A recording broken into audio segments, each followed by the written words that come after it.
All right, welcome back to another episode of Riders Talking, and I've been looking forward to doing this one. Actually, uh, there's very few people in the crowdfunded comic scene whose works are back now, for reasons which we'll get into later.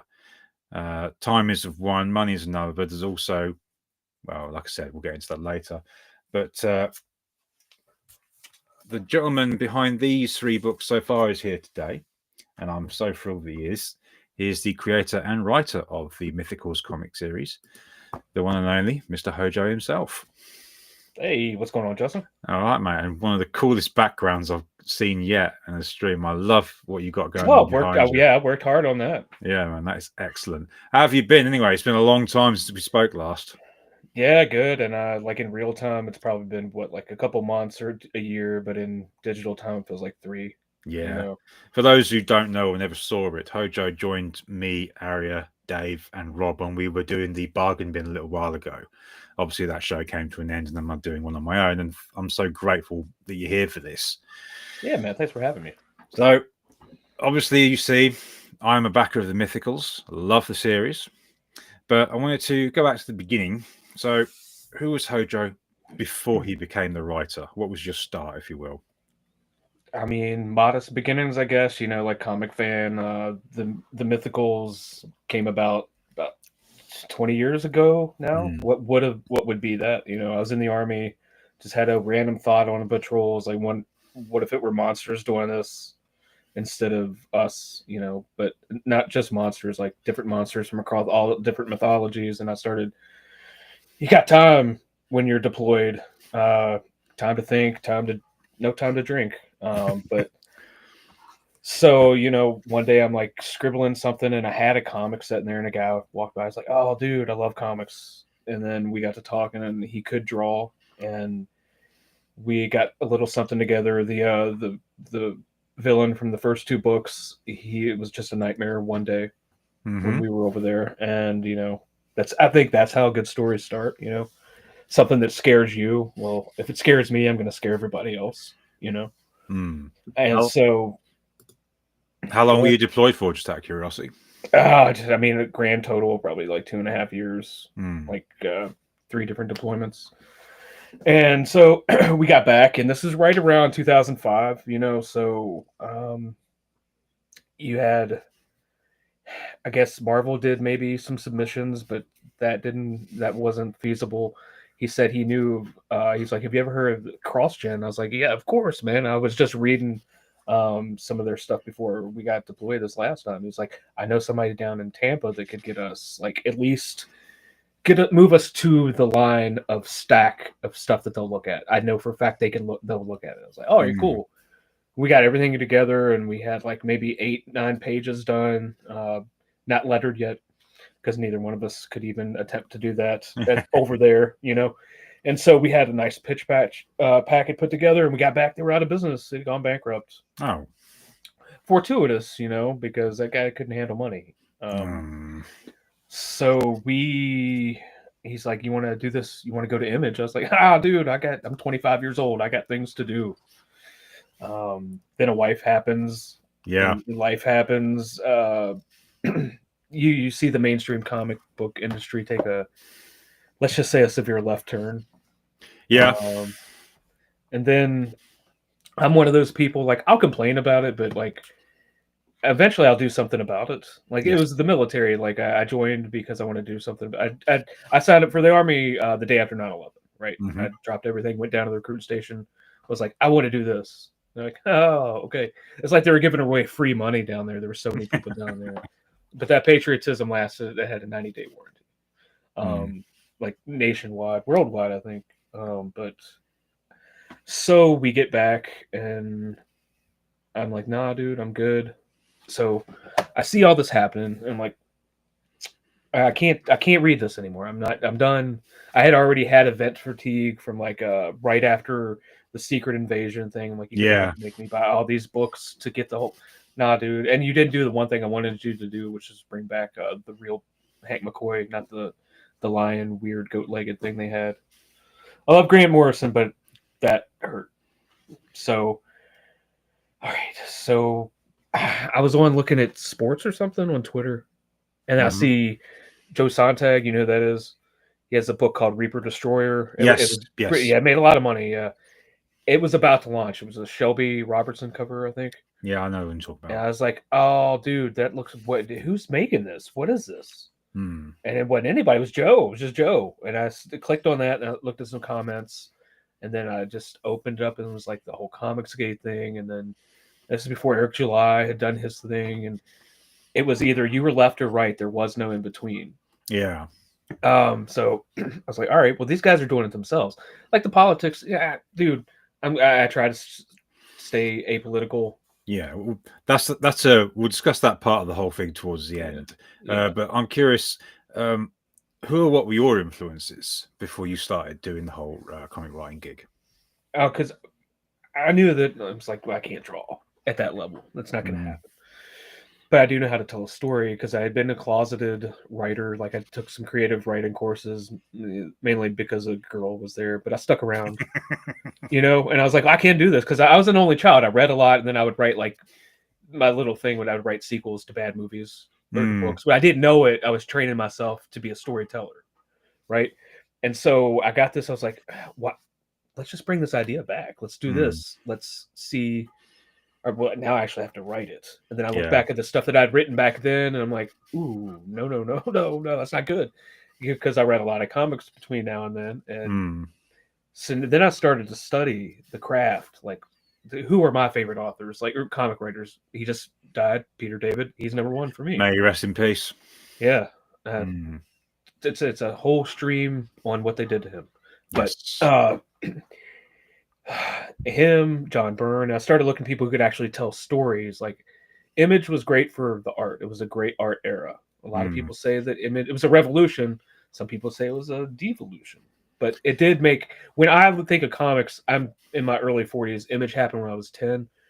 That is what comics were supposed to look like to me. Does Yeah. that make sense? Like Yes. I grew when I first got into comics, it was Mark Silvestri was doing X-Men. Oh yeah. Uh, that's what I knew. Like Frank Miller, that's what I knew. Um, so in my opinion, I was like, well, what if somebody just did image looking stuff, but actually had somebody that could tell a story for more than 2 or 3 issues? Yeah. Because like if you look at like Byrne and like Claremont, they played the long game. Like people didn't understand the first. I wouldn't say they didn't understand. There, I had so many questions after the first issue of the Mythicals. They're like, "What's this? What's this? What's this?" These Mm. are great. These are great questions. I would tell them. I'm going to tell you eventually. Yes.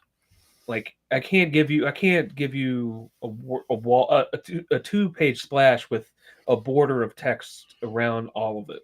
Yeah. And it just doesn't work for me. That's Brian Michael Bendis territory, and he's not on my list of influences. Tom King is not on my list of influences. No, I don't think he's on a Um, lot of people's list after the whole Batman wedding fiasco. yeah, it's Yeah. so like I just like I like characters. I like development. It's just like watching a TV show. Like I can't watch a TV show that every episode is like a John Wick movie. Mm. Like that's all fine. After I watch a John Wick movie, I don't want to watch another one for years. So, like, I just like to keep people engaged. Every issue is going to end with, "Oh God, I got to get the next one." Well, what the hell? What? Oh, you can't leave me like that. This guy sent me a message the other day. It's like issues 3 ending felt a little rushed. I really wanted to know what happened. That's the point. Yeah. That's why you buy that issue for. You see that preview for the next issue after you just came off of oh my gosh. Like that's what I do. Like I'm trying to tell a story in 13 issues that by the end of it, you're going to get all that filler. You're going to get all the blanks are going to be filled in. Mm-hmm. Just ride with me for a second. Like I said, give me 3 or 4 issues, and then if you want to hop off, that's fine. Mm. So you've probably answered this question already, but I'll ask it anyway. Do you prefer to outline your stories, or do you write without one and just see what happens? I'm doing the outlines more and more. Mm. Like I watched a good Jim Zub. He's doing like Conan and stuff now. He's got a nice YouTube channel, and he did a thing like a pitch versus an outline. Mm-hmm. And then he went on how he pitched this Batman versus Harley Quinn, like a 5-6 page story, and then he showed the outline for it and how and then after that, basically, if you have an outline, all you have to do is, like I said, fill in the blanks. Like you have to. Hmm. I'm doing that now. Like this little for the trade, I'm doing like a 12-page story for Samuel here. Yeah. Uh, I'm outlining that fully. Yeah, Mm. I did start off with just like what I like the Marvel method, I guess. Yeah. What I want to have happen in this particular issue, and then write a page. This happens, and then I'll go page by page. This happens, and then I would go back and then write the panels. Yeah. Because I've written outlines for most of my books in the past, and I was writing one earlier this year without an outline, and it got to, I don't know, about It gets too 30,000 big words. too fast. Yeah, It wasn't that. It was just like I realized that not only had I not got a clue where the story was going, but I ended up hating it. So yeah, the project was abandoned. But on the favorite book of mine that I've written, I had an outline, but it was, I'd like to say, not complete, because that was deliberate, so yeah, that it yeah. left me some room to wiggle and put stuff in that I thought would work. And in one particular instance, it kind of resulted in one of my favorite creepy scenes that I put in that book. I'm just curious, did you have anything like that happen with the Mythicals? Yeah, I think with issue 2, I kind of did that. Like, I knew I wanted the reveal when he got the sword. I was like, I didn't really know how to do that. I just kind of Mm, like, I got to that point and I was like, all right, well, if I were this priest, what would I say? And then I went from back and forth. Like, mm. I sometimes, but if like, especially when it comes to dialogue for me in my books are very important. Oh, Like absolutely. that's a Mike Barron thing. Like, nobody cares what they're saying, nobody cares what they're doing. I Mm, added that last part. You know, like if I don't care what you're saying or I don't care what you're doing. Like you're just there. mm. Like my people, like my characters have to sound real. Like they use. What really irritates me about comics, sometimes online, like dude, write a contraction. That's how people talk. I'm like, I do not want this. Nobody talks like that. Mm. It's annoying. Now, if you're going back to when maybe if it's historically contextually like they didn't use contractions back then, like I get it, and because that gives a little bit of gravitas too, like especially if you're a villain, like that's how Doctor Doom would talk. He doesn't use contractions. Yeah, yeah. Dialogue is, for me, I always enjoy writing it because No, me too. it's, how do I put this in words? But it feels like sometimes the dialogue tells a story more than when you're just writing the paragraphs or the descriptive passages or whatever. Hmm. James Scott Bell has done a book on dialogue, which I thoroughly enjoy. And like you said, with contractions, um, I always like writing sentences where sometimes the minimum amount of words is used to describe something, because it just feels more snappy and more real life to me. Yeah, just Stephen King said something like that. I think he referenced another book. He said, "Just get on with the damn thing, Yes, I understand that just totally. to the point." Mm. And the adverb thing, that's a whole other. People get on that, but and with comics, that's especially uh, significant. You have to be able to just say as much with as little words as you can because the letter is going to, oh my God. Mm. Like, and you're just covering up the art. The more you say, the less they see. Mm. So that being said, then we come to the first launch of the Mythicals issue 1, and as you can see from the screen here, successful launch. How did it feel running that campaign for the first time? Oh God, so nervous, man. Like the Yeah. because the I should first point one, out this is in English money. I should. There we go. yeah, $7,414 from a goal of 2,500, which is an impressive start. yeah, and that was just on Indiegogo. Like I did a couple thousand on collectively that campaign made like 11K Hmm. dollars. Yeah, and So that was pretty insane. obviously I have my copy here, Yeah. and this book, it holds a special distinction for me as someone who's backed quite a few books in the Oh, past. That this was the first book I got on time. The wow. first one. Obviously, we'll talk about that in the discussion in a little while. But Yeah, yeah. obviously, well, talk to me about the whole process of putting this thing up and the promotional run for, because I'm sure for someone of doing this his first time, because I don't think you had any connections. Nah, Uh, I started on Twitter with 0 followers, mm, probably just under 3 years ago, and I'm almost at 3K, which is not great, but not too bad, you know. mm, I got here and I was like, I can do it. I will do it. First, you have to have that mentality. mm-hmm, I started talking to other creators, and you got to get in the chat. Rob Arnold, really? When I don't know if he still streams at Bancroft. I know they do an art thing every now and then, but Mm. he put out a Google Doc and then a YouTube thing that I feel like nobody watched, and like he laid out the entire roadmap for that. Back then, that was what, 2022, 2023. It was a different time then. Oh yeah. Like things were different. The methodology was different. You're having to have a trailer that punched people in the mouth. When you're new, nobody cares about your book. That's what was explained to me. Nobody cares about your book. You have to be you. Yeah. Go in there and sell yourself. Be nice. You could be an asshole, but you have to make that work. Mm-hmm. Everybody is, and sometimes like I come on here, I'm toning it down. Like I'm way more amped up than this in the real world because I come on here, I try to be professional. Mm. But like from getting a trailer together, getting the concept art, like there was a lot of infrastructure on the first book. Like people are like, "You made that much money?" I was like, "Yeah, I'm still in the red because I had to spend so much money doing other things, like building an LLC. Like I did it. I built my castle out of bricks. Mm-hmm. No shifting sands. I didn't half-ass it. I started an LLC. I got everything's right with taxes. I got concept art. I had to get promos made, pinups and stuff like that. Trading card. It's a lot, man. Mm. Like I went all out with the first campaign. Probably offered too much merch, but hey, it worked. Because it got the name out there. The trailer especially did way more than I could. Well, as you've mentioned the trailer, I'll be remiss if I didn't do this. Let's see if this works.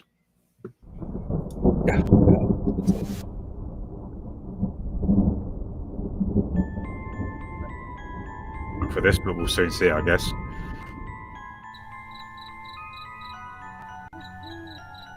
In a world where creatures of myth and legend exist,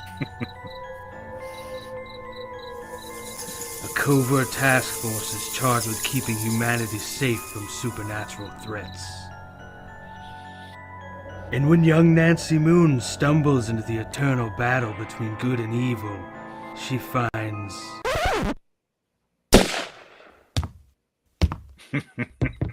Oh my God, will you shut up? What's happening? Agent Beckett here. Aren't you tired of stuff like that? Want something different? Roll the tape. Whoops. Sorry about that. That's a song I'm writing for my ex.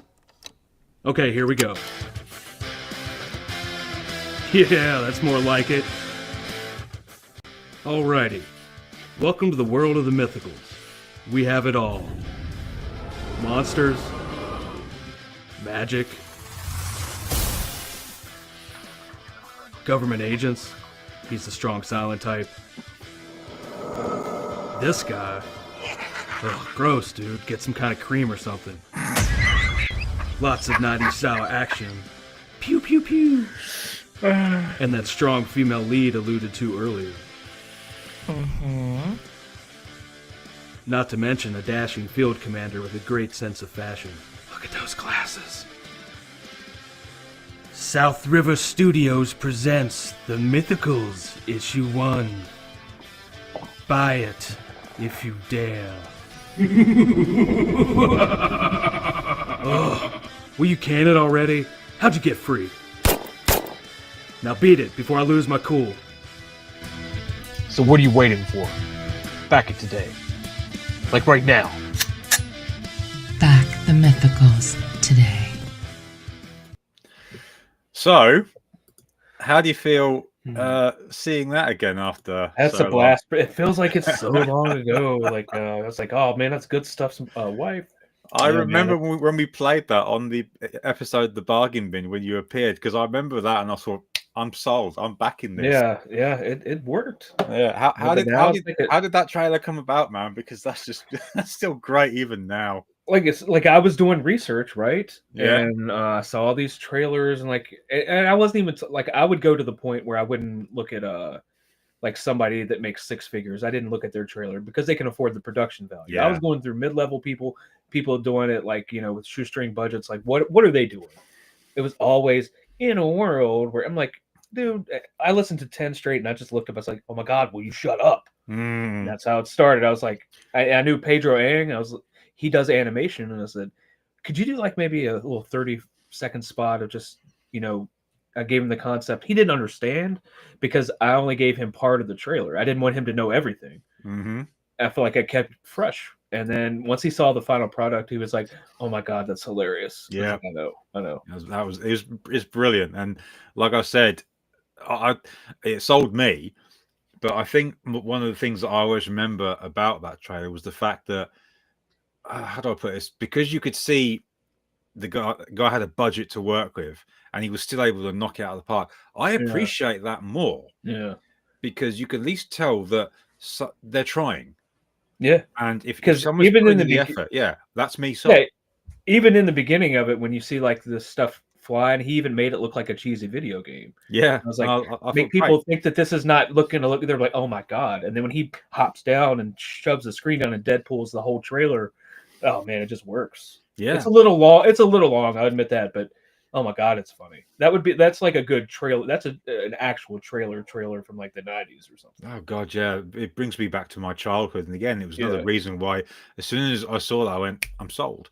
Yeah. Well, Thanks. but also with when you mentioned merchandise, I don't think you overdid it. I think you got it just right, because not only did I back the book, but I also backed the trading cards, which stupidly I haven't got here with me. But one of the things you did was the metal trading card, and Oh yeah. I love metal trading cards. Yeah.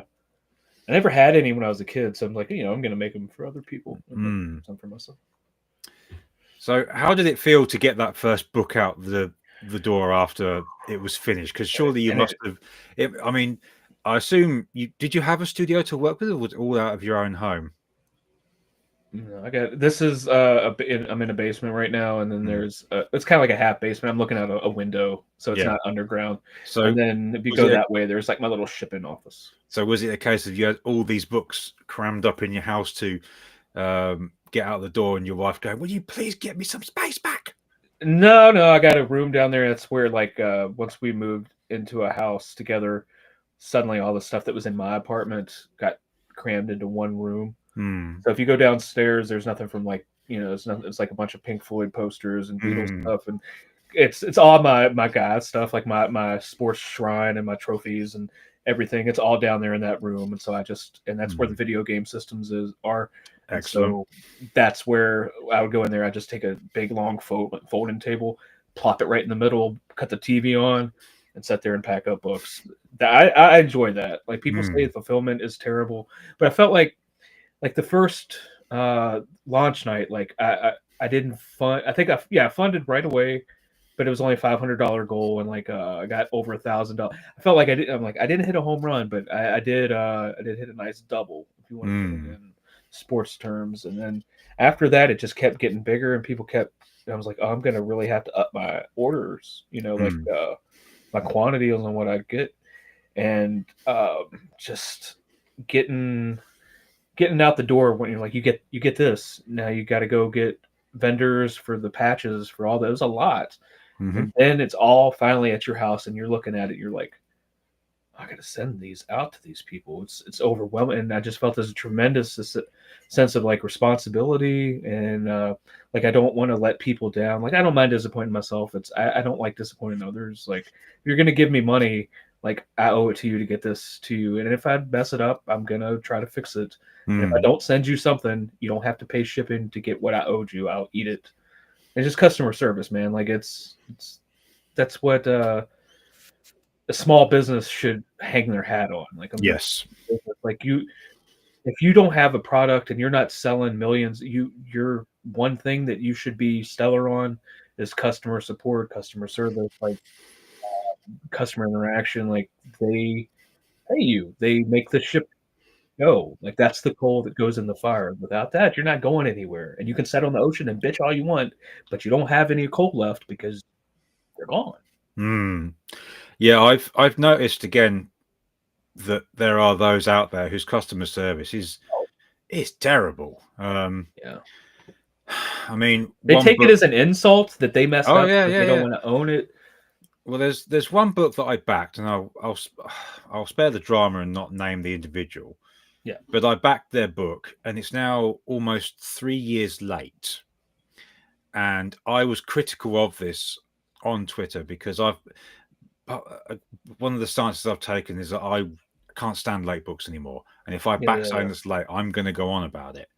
And because I was critical of this, because in part the individual is always on YouTube, they're always on Twitter, get off the Twitter and sort your book out. And because I said something along those lines, I mean, it makes me laugh now, but they unfollowed me on Twitter, and I thought, all right, suit yourself, don't bother me. But I thought, I know not to back anything they do again.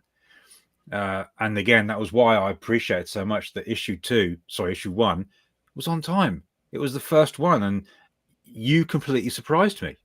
And I kind of felt at the time, I'm actually surprised that I've got a book on time. Obviously, we didn't know each other terribly well at the time. But I remember thinking, okay, this dude has earned my respect, and he's going to have my money in the future. Because if he can get a book to me on time, that in itself, I'm impressed by. It's a lot. People don't know how much it is. I mean, granted, the first issue, and I do floppies now. It's a 24 page. It's not gonna be as quick coming to you as say 100+ pages. But at the end of the day, I wanted it, so I just, especially with issue 2, you want to.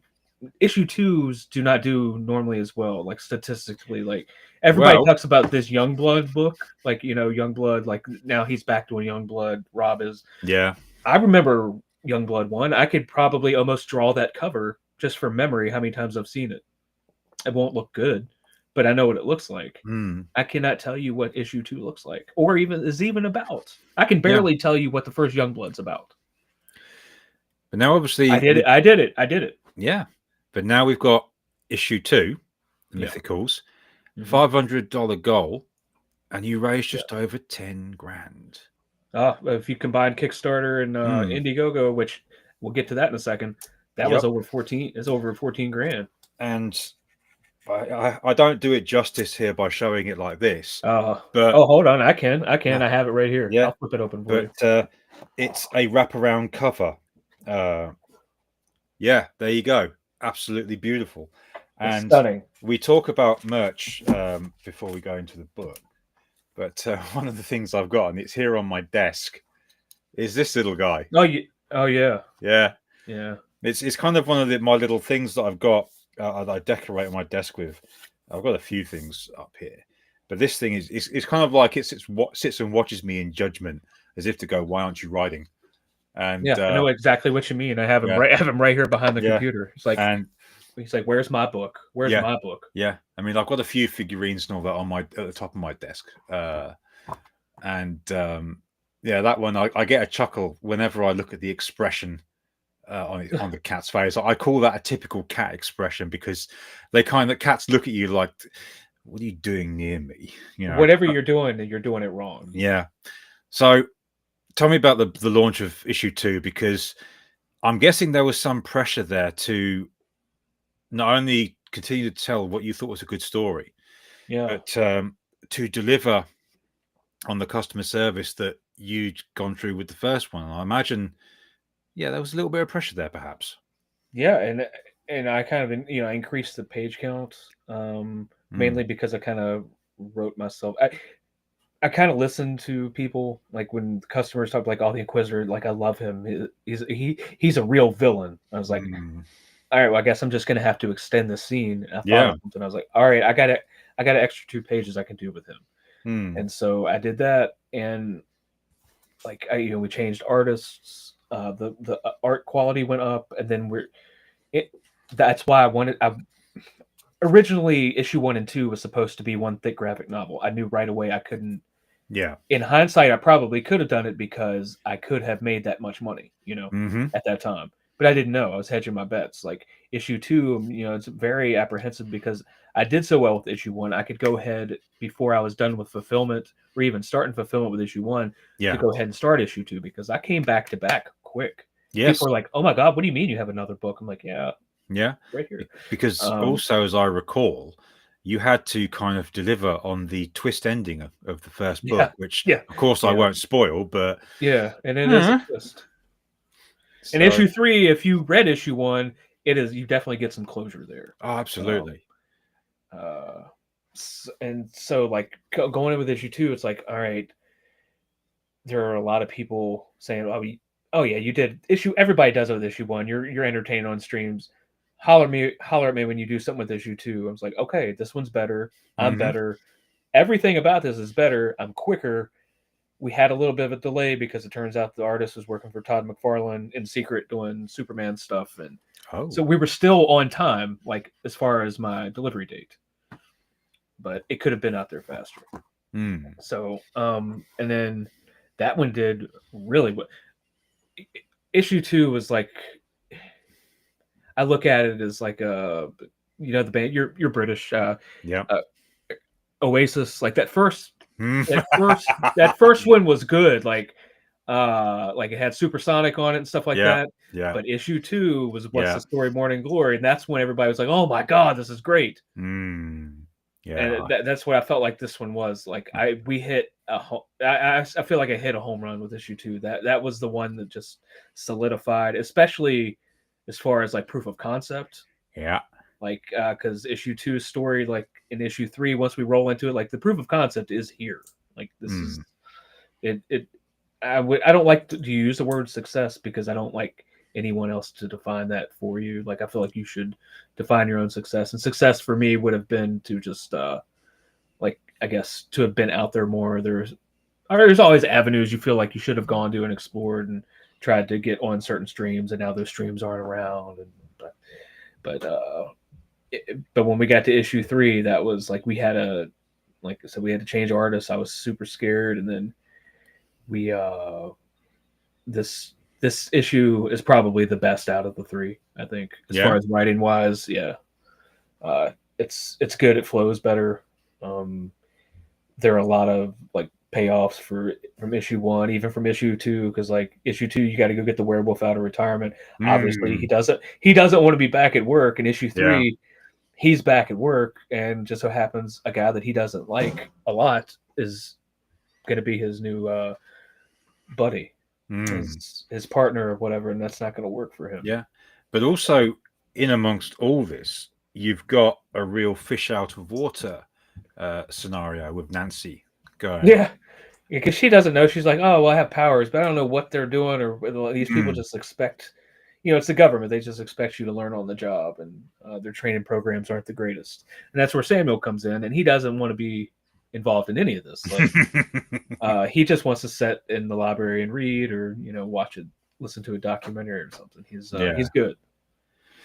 Yeah, I always like the inclusion of a smart talking animal character. Yeah, because one thing I don't like about a lot of those in, let's say, modern movies and whatnot, is that they're used for comedic relief. And whilst he does have, let's say, a very snark. Yeah, He's got snark. Yeah, I wouldn't say he's comedic relief. Is that fair? He doesn't crack jokes, but he will respond in kind. Yeah, and like if he's not, you're going to find out once and by the end of the year, Samuel's old, man. I'm talking at least 400 years old. Like, you're not going to pull a fast one. He just doesn't have enough. He doesn't have the time for your BS. That's really what it is. Like at this point in his life, he's just like, all right, I'm a 9-to-5 guy. At the end of the day, I don't want to hang out with any of you. And the funny thing is also, when I think about it, he was one of the characters who I could hear his voice as I was reading it in particular. I can't think of the actor's name, but he, oh God, I think it was the series The Nanny. He was the waiter that was very, very sarcastic and always had a quip for this woman who he didn't like. It was that actor. I heard his voice. Yeah, that's good. That's good. That's a good compliment for me. Thank you. So when I read it, I imagined that voice and thought, that one gelled with me. But but again, like the comedy relief that comes from here is the most obvious. It's the soldier. Like he, that's what I tell people. I'm like, he thinks he's the star of the book. Mm-hmm. but he is not. Like he tries. I write him to where he tries to steal the scene and is like always like, look at me, look what I said, look what I'm doing. Why aren't you guys laughing? Like, because we don't care, dude. Like, because like there's a scene in issue 2, like, and this is my age showing when he's, and probably the younger cats that read this aren't going to notice when he's like, oh my god, what pouch is it in? The kids will never get this. They'll never let me hear the end of this if they see it, because that's Rob Liefeld. Like he's built to be your '90s guy with your patches and your buckles and all that stuff. Yeah. Like they don't get his references, and he's just old. Mm. Like you're dealing with, and it's hard for me almost like to write a woman that's in her early 20s. Yeah. Like it's more challenging than people think. Mm. So again, how was the fulfillment process with this book? Because this one was smooth. Yeah, but was you doing this all on your own, or did you get some help along the way? No, I do it all myself. I even issue 2, like there's a ad for Critical Blast on the back. I just tossed that to RJ because he's a good dude. Yeah, he is. I've spoken with him in the past. Really, really nice guy. And so, but issue 2, I did have the things with multiple platforms. Like I would put it into a spreadsheet, and then I'm like, I didn't realize people would back me on multiple. I'm grateful. I wish you would tell me ahead of time. I don't care now, but I would get to the point where I would have to ship another box to the same address because they backed on another platform. Now I just merge them all into one big master spreadsheet and then sort by email. And groups them all together, and then I'll add a thing because I'll do a thing like the first 25 backers or whatnot, get like a print or just something special for being an early bird. Like I feel like people need to get rewarded for going out of their way and dropping what they're doing and backing me in that first 24 hours. So you get that, and then so I just cut some music on and go to town. Have each issue stacked right in front of me. I'm like, all right. I look at the description. Fund My Comic is great because now that I'm with multiple issues and multiple covers, I don't have to make 27 different tiers to make that combination. You can just do a drag and drop menu and boop boop boop. You're good to go. I'm never using Indiegogo again. Spoiler alert. No, I'm about to ask you about that because obviously issue 1 was Indiegogo, and then issue 2 and 3 were of course Fund My Comic. How did that come about? I just really got tired of the shadow banning. Like Graham Nolan had his book taken off the main list after 24 hours. With like, I just started to notice things, and their customers. I'm big on customer service. They don't really answer. They're just doing some things I didn't like. I didn't like the interface. Everything was wrong. As far as that platform is concerned, when it comes to what we do, I felt like it was kind of time to take a stand. And their algorithm is broken. When you go and look at new comics, there's stuff on there it's been unfulfilled for years, or stuff that's closed, and they don't care about comics. I'm sorry, they just don't. No. And so I made it a point with issue 2 to try to steal that audience and shift it, because I have a mailing list. People sign up for a mailing list. And then I'll just send the email and be like, shift it over to Fund My Comic because it's a lower platform fee for me. And they're like, well, there's no audience there. You take your audience with you. Yeah. I just proved that it can be done. Are you that lazy or reliant that you have to? Oh, but the algorithm, there aren't that many users there. They're not coming across your platform, your book, unless you're sending them there too, which I'm doing anyway with Fund My Comic. I don't get it. And it's like, well, I need to take my audience. Like, oh, your audience. They are your audience. They are your customer base. You take them. They should. And if they don't want to follow you because you're going to a different platform and they don't want to put in their credit card information on another platform, I heard that a lot. Tough, dude. Yeah. I'm sorry, dude. They are your audience. I'm sorry, I'm going off on a rant. But no, carry on. That one is important to me because artistic freedom and being able, freedom of expression, it's a big American thing, I don't put smut in my book, and I'm not going to define smut, but you know what smut is. I don't put that in my books to sell my books. Kickstarter is friendly to that. I use Kickstarter. Nobody's going to, if you look up South River Studios, you're going to see one owner operator right here. Nobody tells me we don't use that platform. You can't use that platform. Dude, who are you? You don't tell me that. Like, well, that's what we do. No. The flag that I raise is the American flag. That's the only one I wave. I don't do that because I'm not into culture war stuff. It's not relevant to me because I fought in real wars. I don't care. If somebody doesn't like what I have to say, they can either A, unfollow me, A, mute me, B, block me. And I'm not going to get mad at either. If you don't like what I have to say, don't listen. And don't worry about what other creators are doing. That's a lot. I see that a lot too. Yes. Like, well, this one doesn't look at what they're doing. How does that affect you? How does that affect your book? Well, I'm not making as much money because of what? Because of you? That's how I see it. Like, I get out there, I hustle, man. There's not really a day that doesn't go by that I'm not trying to get somebody to buy the book because Twitter has done something to me. I don't know what happened. I'm not allowed to pay for it. Oh, you're talking about, oh, I'm shadow banned. I can't do this. I'm not even allowed to pay for Twitter. They won't even let me give them my money. I didn't know that. Yeah. If you notice, my check mark has been gone since October. And I think, I'm not blaming on it, but I think there is a correlation on my funding because I'm only at like collectively $7,500, something like that.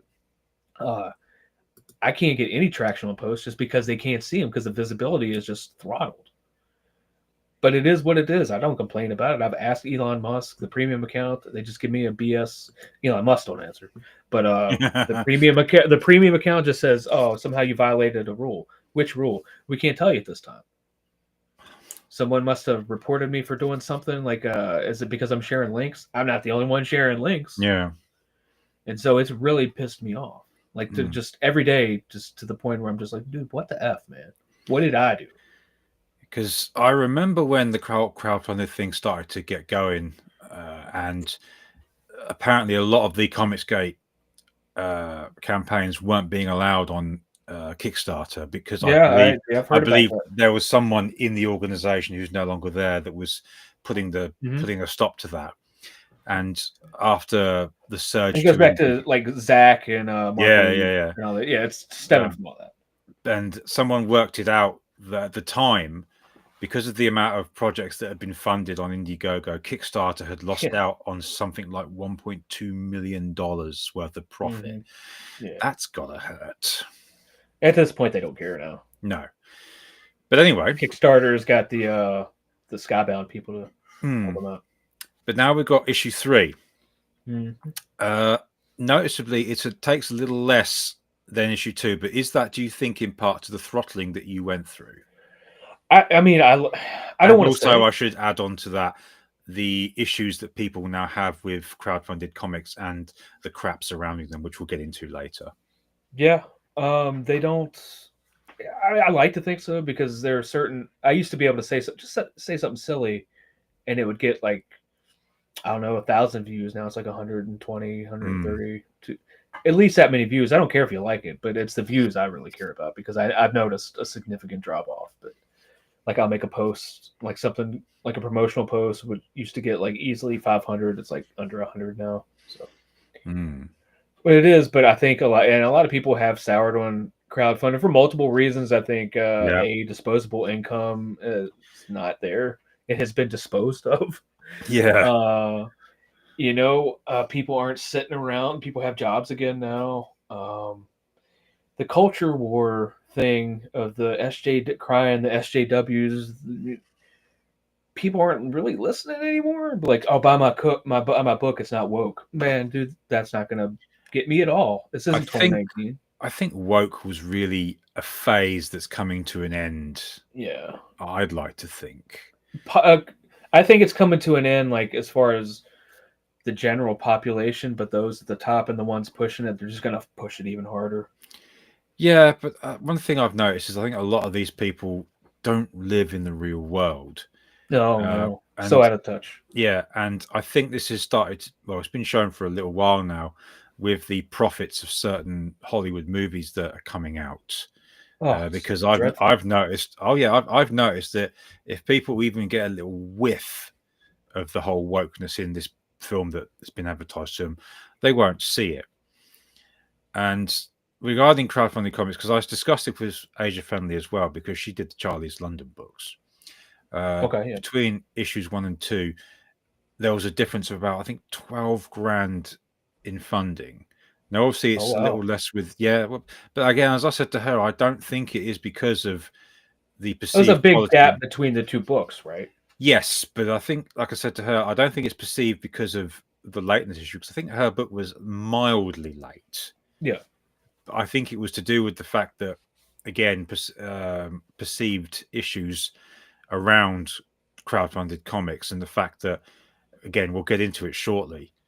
But the dramas, the lateness, again, your books did not suffer with that. I think with Mythicals issue 3, you had a slight delay, but you did actually include a letter with the book to explain why. Now, Oh, I've never had yeah. that with any book I've backed ever. The So, first issue, I did put a letter in there.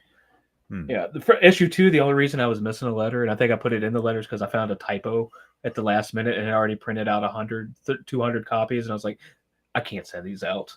I'm not going to put a little caret and red E because I think it was like yeah.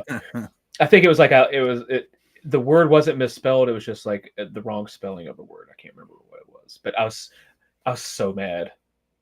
Oh God, yeah, I forgot all about that. I'm just trying to think. I never even noticed that. So, Yeah, no, I had a typo in the letter mhm. for issue 2, and I just threw them away because I Okay. couldn't send them out.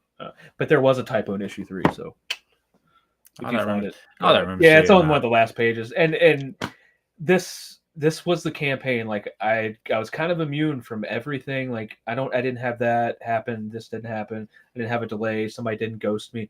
Everything that probably could have gone wrong on this campaign, it kind of did. You know, I was late, mainly because my inker, he has a life, and he had a professional tragedy. Like his business partner left him. He couldn't draw anymore because he had to be running his mortuary. So, and I apologize, man. Like you have to take ownership of things. Integrity is one of the best abilities. Accountability is one of the best abilities. Mm-hmm.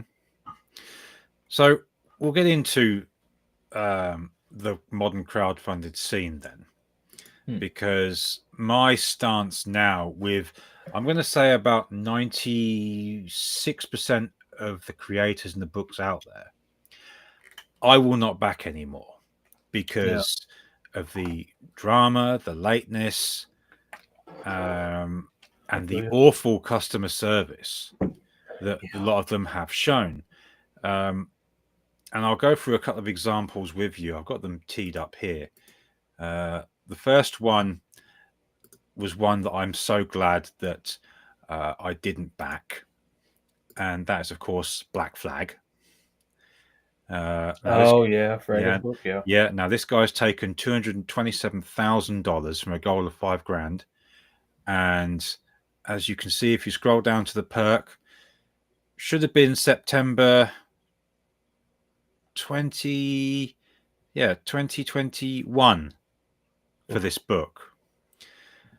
And the comments, I mean, oh dude, they're brutal. Yeah, terrible. Again, this is one that I'm so glad I didn't back, but I was going to at the time because I thought I remember Black Flag. Shit, I was getting ready to say when I came around here, I didn't know even Fragga was around here until about maybe 3 or 4 months after I started looking into and popping in on streams and stuff and seeing things. And I know he had some health things, some issues, but I think that happened years after he was supposed to have fulfilled. But I can't put my And then you've another legend. Yeah. Then you've got Rainbow the Brute. Let's see. This one took $538.5 Sorry, $1,000 I should say. Yeah. And as you see, estimated ship date December 2021. And see if there's a comments link if I've gone past it or not. Have I gone past it? Your comment. Yeah, they're up. Yeah, the comments. Yeah, we go. Comments. On this one too. Let's have a look at some of these. Who would have thought that DEI would be dead for this comic book making fun of DEI would come out? Harry July is better at comics than you.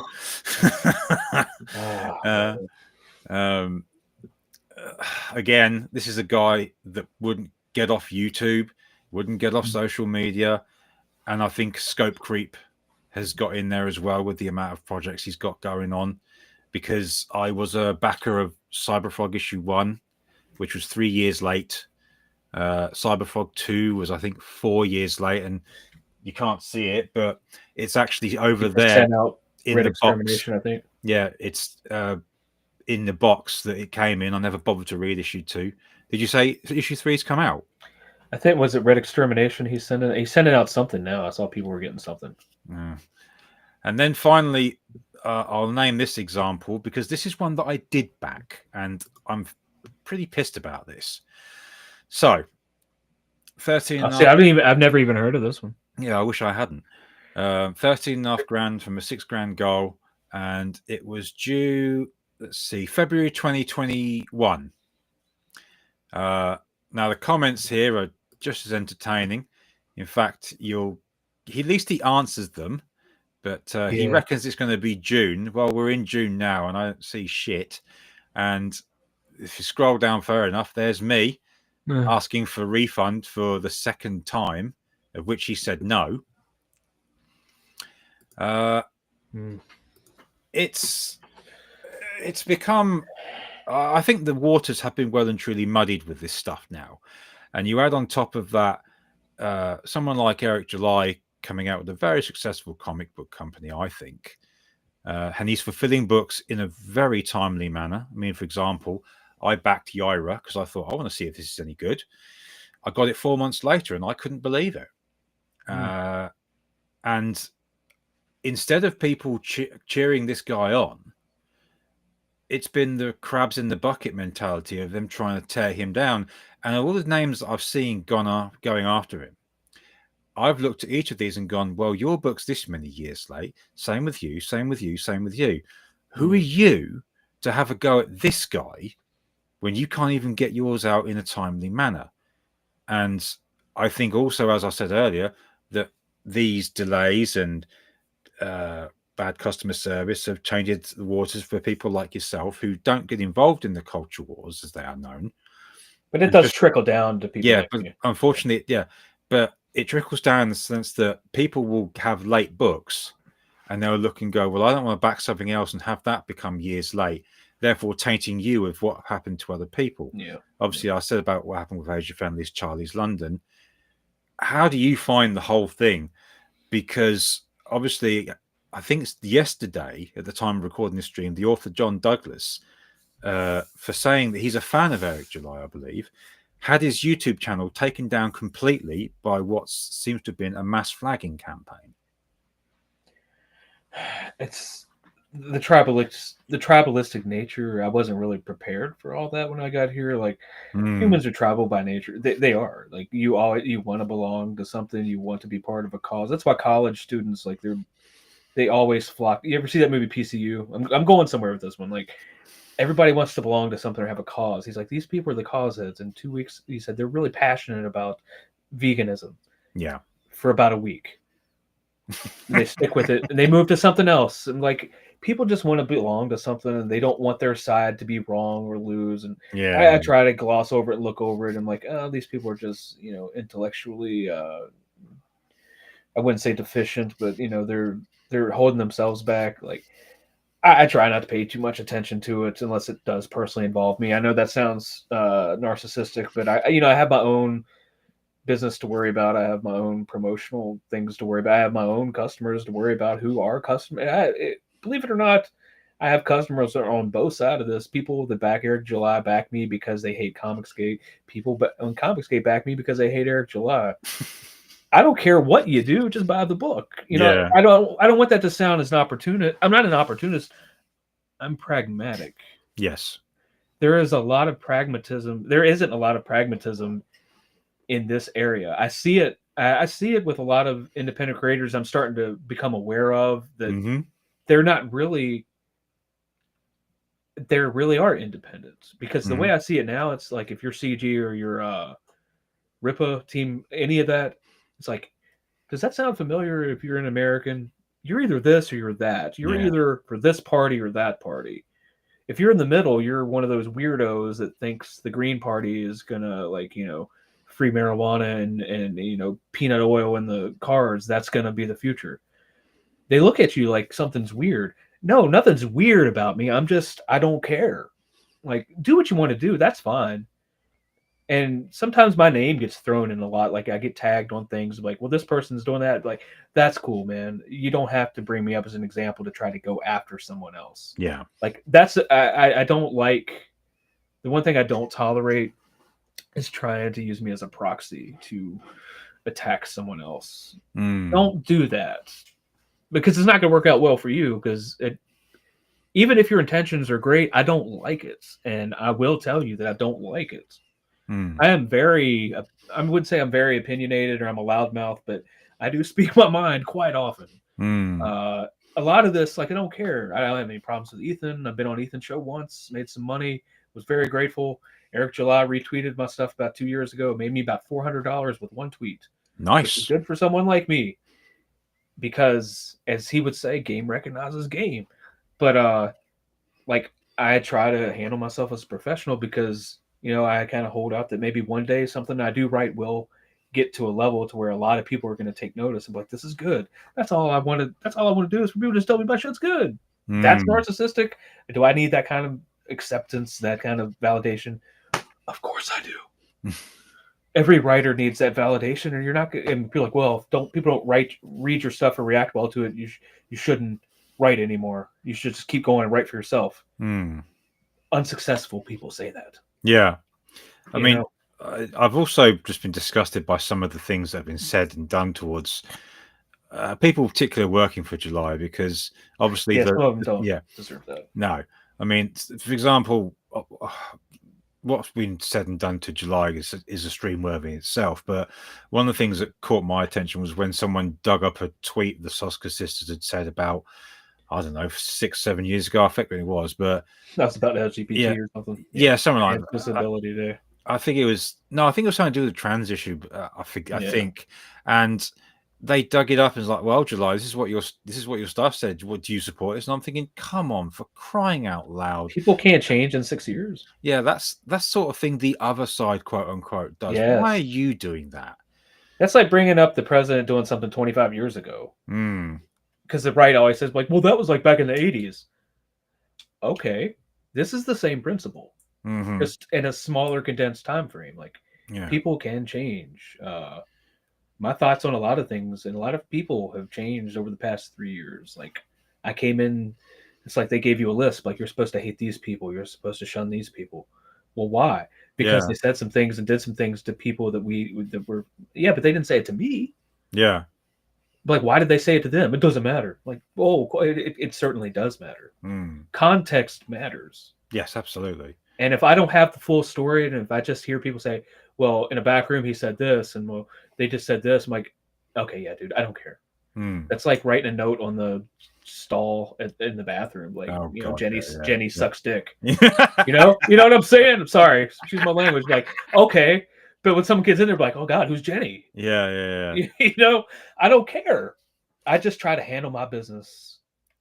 So, and with that being said, then, how are you going to handle going into issue 4? Is this going to be something that's in your mind as you go about it, or is it a case of, you know what, I don't give a shit, that's over there, I'm over here doing my thing? Yeah, I've never given a shit. Like, I probably should build up my YouTube channel a little bit more. I'm going to try to work on that this summer, maybe do some shorts, and maybe give some analysis on some old books. I don't want to review indie books because I got too many friends in the industry, and you know how writers are. We're all what did you say? I'm not doing that. But issue 4, like, we're gonna take a break. I need to take a break, dude. After this, I know people are like, "Oh, you can't stop now." And if I don't stop now, I'm never coming back. Like, I can't. It's not money wise, but like, what I want to do now. The plan originally was to do 3 issues and try to do a trade collection, and that's evergreen. Like, you can keep selling a trade. People, I'm not 14. I'm not taking floppies with me on a trip. I'll take trades. When I go on vacation, I take hardcover books. I take trades. I don't take floppies. Like, I'm reading the new Transformers from Skybound. The brilliant series. I'm 5 issues behind. I'm not taking 5 issues with me on vacation. I'll just wait till I get back. But the trade is good. It's something you can put in libraries. You can sell it on Amazon. One of my prized possessions is this variant of issue 1, and Oh, it's signed by so Peter so- Cullen. yeah. Peter Oh Cullen, the voice man. of Optimus Prime. Oh, And I said I've got like various trophies and stuff on my desk, and that's one of my favorites because I'm a huge Transformers fan, as you can see. yeah, I saw that. Yeah, Yeah. my sons were just watching G1 on Tubi this morning. Yeah. Mm. But it's Transformers for me because I'll be 44 in August. They had just like they were on the downhill slope like when I became aware of because the movie came out in '86. I was like 5. I was like, oh, Optimus Prime. I'm like, Yeah. you did what to him? Yeah, I can. Like, I'll show you this as well before we get to the finish. But I've got the original VHS copy oh, of it nice. still. Yeah, that's one of Should my. hermetically seal that so the it doesn't degrade on the inside. But I don't. yeah, man, it's It's I've had that since I was a kid, and my parents nearly threw it out. And I saw that and went, "Oh hell no, you're not!" And I've kept it ever since. well, they are making a movie of the Skybound universe, right? They're trying to do I don't know, are Transformers they? versus GI Joe. I heard. That's what this whole setup is about. Okay, I'll be intrigued. Yeah. Okay, so Mythicals issue 4 aside, what's next for you? And I asked a very biased question here, one writer to another. Do you think you've got a novel in you at all? Oh, and I tried years ago. I got 100 pages into it. And I'm like, what am I doing? This is just I'm spinning my wheels. It was just exposition after exposition and setting up something that's going to come down the road. And Yeah. I'm 50 pages away. But yeah, I would like to eventually. Maybe if I could ever get my thing. I did try. I did a short story of like a kind of like a dark fantasy thing of like a Mhm. revenge story. I'll send it to you. Let me. My prose is not great, but I want to turn that into like a graphic novel eventually. I have so many ideas that have been on the back burner for years, and I'm thinking now is the opportunity I can start fleshing some of these things out. But next is the trade at the end of the summer. I'm doing a 12-page mini comic with Samuel. It's his origin story. It's gonna be like the old He-Man mini comics that came Yeah. with the figures. It tells you how they got there. I got a dude named his last name's Canales. Maybe it's Evi or Eb, whatever. I don't know how to pronounce it. Good dude. He can do it quick, knock it out, and we're gonna do a mini comic and package that with that. And the thing with this campaign is going to be all the stretch goals are not going to be extra stuff. They're going to be upgrades to the book. So if we get to a certain level, like we might do like a soft touch cover or something, make it furry because it's a cat. I already had the line work for that, and I had this guy that's I found on ArtStation that's going to he's going to do the painted cover of it. It's going to be painted with all these crazy Alex Ross looking thing, but like psychedelic covers coming out because he's sitting there looking at a book and like the magic aura or whatever's coming up from the book. It's going to be cool. And we're going to do that. And then I might put the mythicals on a break for a little bit while I take my break, and I'm going to write because the beauty part about it is this series is pretty much already written. Yeah. Like issue 4 is just ready for like a first pass. 5 and 6 ready for first pass, and the rest is outlined. Like I know how this ends. It's not, and I know these characters so well. Like it would be nothing for me to sit down and write 24 pages of a day in the life and continue in the story because I know so much of it. Like it's like a movie series that I've seen. It's like watching the Buffy the Vampire Slayer 200 times. I've seen every episode. I know what happens. I would just have to go in there and maybe tweak dialogue and update some things because I wrote some stuff, that might not be culturally relevant. Are the Mythicals books available for purchase still from Fund My Comic? Yep. And for the next week, next Friday, I'm shutting it down just that way I don't have to keep opening up the shipping studio next door. But I will keep a limited because I probably have about 50 copies of each cover, 50, 60 copies of each cover. I might package that with the trading for like make a bigger package in case somebody missed it all and wants to catch the floppies. But other than that, we're done. Okay.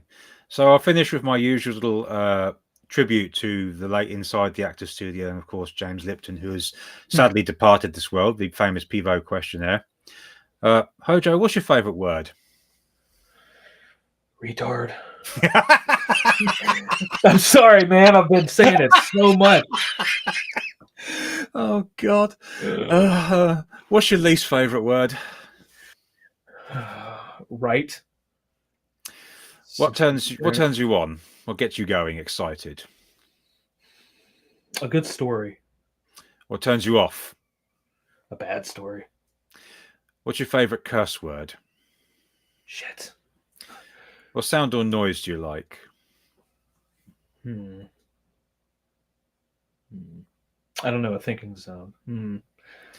What sound or noise do you hate? Silence. I don't like silence. What profession other than yours would you like to attempt? Oh, I would love to be a brewmaster. I'd love to brew beer. And what profession other than yours would you absolutely not like to attempt? Ooh, I was gonna say it would be making donuts. I've already done that. I hate that. I don't know. I wouldn't That's a good want to be the answer. guy. That's a good answer. Yeah. I've made donuts and I hated it. I hated it. I hated it. Yeah. The flip with the sticks. I hated it. I probably wouldn't want to be the guy who cleans the porta johns with that big, except that big hose. You know. Yeah. I know they get paid a lot, but it's not worth it for me. Yeah. And finally, if heaven exists, what would you like to hear God say when you arrive at the pearly gates? You were right about everything. All right, ladies and gentlemen, you can find all copies of the Mythicals on Fund My Comics, and of course, until Hojo here takes them down. I suggest you follow him on Twitter for when he announces issue 4 of the Mythicals. If you miss it, I'll certainly be tweeting and retweeting about it. Dude, thank you very much for coming on. This has been a great conversation, and I hope sometime you'll come on again and we'll talk about other projects you've done. But for now, thanks very much for being here. I do appreciate it. And to everyone who's watched and listened, thanks also. Take care.